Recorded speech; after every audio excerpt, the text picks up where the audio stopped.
वो सुख पर पत्थर पड़ो जो राम हृदय से जाए, बलिहारी वह दुख की जहाँ पल पल राम रटाए। सुख आवे એટલે ભગવાન ભગવાનના રસ્તે, આપણે આપણા રસ્તે. દુઃખ આવે ફરીવાર એને યાદ કરવાનું. તો આપણે એવું વિચારીએ ને કે ભગવાન આપણા માટે હાવ નિવરો બેઠો છે, એને બીજું કાંઈ કામ નથી. સુખ આવે તો ભૂલી જઈએ, દુઃખ આવે તો યાદ કરીએ, બીજું કાંઈ કામ જ નહીં હોય ને. દુઃખ હોય ત્યારે માનતા કરે, માતાજી મારું આમ કરી દે, માતાજી મારું ઓલું કામ કરી દે. બહેનોનો તો સહજ સ્વભાવ, નાની નાની વાતમાં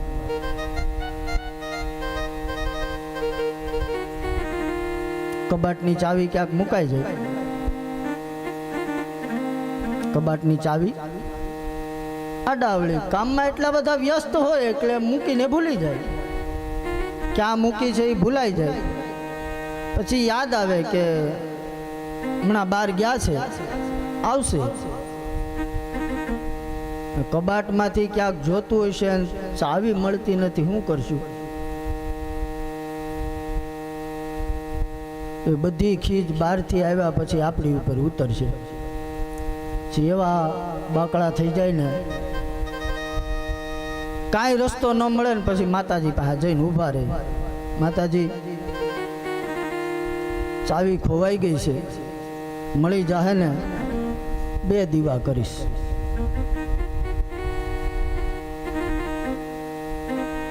એ માતાજીને પ્રાર્થના કર્યા પછી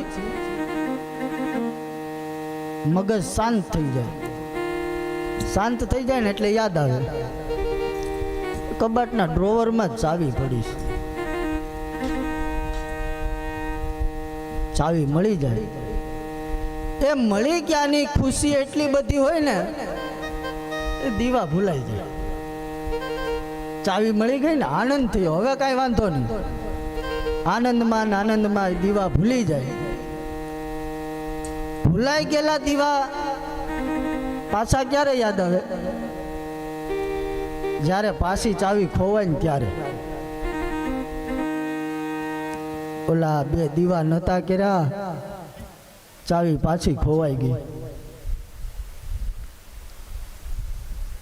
પાછા માતાજીને કે માતાજી હવે મળી જાય ને તો પેલાના 2 અને આ પાછા 2, 4 કરીશ. પછી 4 ના 8 થાય, 8 ના 16 થાય, 16 ના પૂરા ન થાય. તો કહેવાનો મતલબ મારો એટલો જ છે કે માનતા કરો તો એવી કરવી કે તમે પૂરી કરી શકો, અને જલ્દી કરવી. પૂરી તો કરવી પણ જલ્દી કરવી. આપણી કેપેસિટી સત્યનારાયણની કથા કરવાની હોય તો એ જ માનતા કરવી. પછી વિચાર ન કરવો કે આપણે ભાગવત કરશું. તો કરવું નાય નથી, પણ આપણી કેપેસિટીને લક્ષ્યમાં રાખીને માનતા એવી કરવી કે આપણી કેપેસિટીને લક્ષ્યમાં રાખી આપણને કેટલું યાદ રહે છે. બાકી સત્યનારાયણની કથા સાંભળીને બધાએ વાણિયાએ ભગવાનને કેટલી વાર બનાવ્યા, સંતાન નહોતું થયું, કથા ન કરી. ખબર છે ને બધાને? કથા સાંભળી કે સત્યનારાયણની કથા સાંભળી ને? એ સાધુ વાણિયાએ ભગવાનને ઘણી વાર છેતર્યા. એવું ન થવું જોઈએ, કહેવાનો મતલબ એમ. તો માં કુંતાએ કહ્યું કે ભગવાન મારા જીવનમાં શેષ દુઃખ સિવાય કાંઈ ન મળે. કુંતા સ્તુતિ કરી, ભગવાને બધાને ઉપદેશ આપ્યો.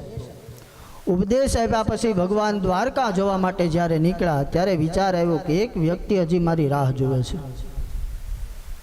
બોલે ભીષ્મ પિતામહ. બાણસૈયા ઉપર સૂતા છે. ભગવાન અર્જુનને યુધિષ્ઠિરને કહ્યું કે હવે તમે આ ગાદી સંભાળો. માનતા નથી. બોલે હવે આ કોઈનું નહીં માને. કોનું માનશે? બોલે ભીષ્મનું. એની પાસે લઈને ભીષ્મ પાસે લઈને ભગવાન આવ્યા છે.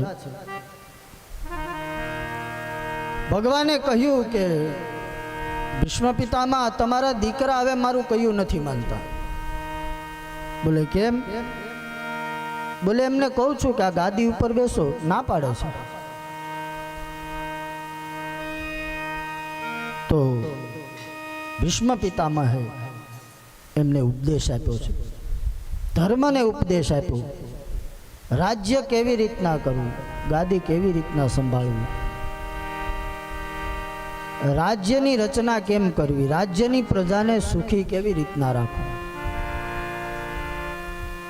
બધી વ્યવસ્થા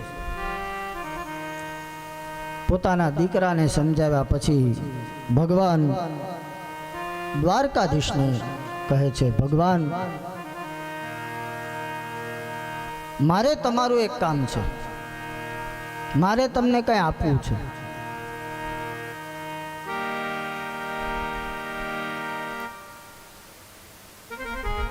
ભગવાને કહ્યું શું? બોલો.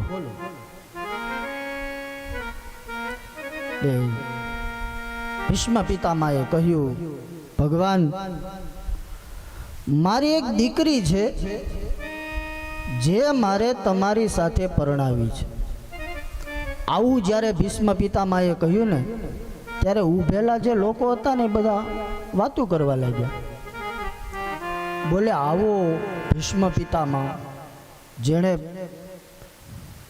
હસ્તિનાપુરનું રાજ્ય ન લેવા માટે થઈ, સંભાળવા માટે થઈ પ્રતિજ્ઞા કરી કે આ જીવન પર્યંત બ્રહ્મચાર્યનું આચરણ કરીશ.